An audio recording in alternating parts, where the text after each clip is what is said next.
कही सखी हम ससुरा के दरद बड़ा लफंदा मिलल बा मरद का कही सखी हम ससुरा के दरद बड़ा लफंदा मिलल बा मरद कुछ कही तो हमरा के डांटे लागला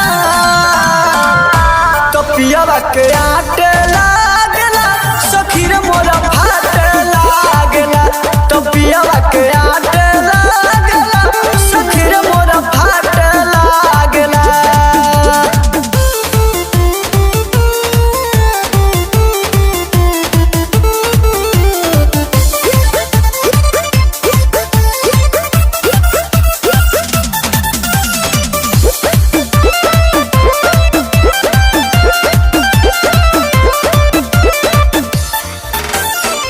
नया नया कतना बलागल दिले बा हमर फार रे करिल के तनो बिनती सखी मन न बतिया हमार रे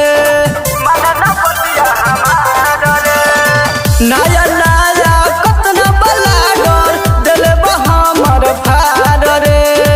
करिल के तनो बिनती सखी मन न बतिया हमार रे जबरी तो दांत से काटे लागला तो पियवा के आटे लागला सखी रे मोरा फाटे लागला तो पियवा के आटे लागला सखी रे मोरा फाटे लागला।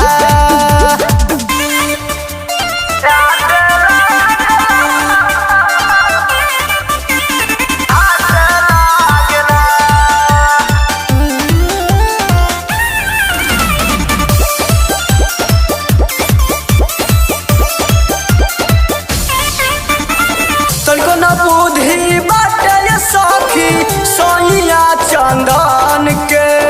नाश के धर देले हमर होई धान के तनको न बुद्धि बाटे सखी सोइया चंदन के नाश के धर देले हमर होई धान के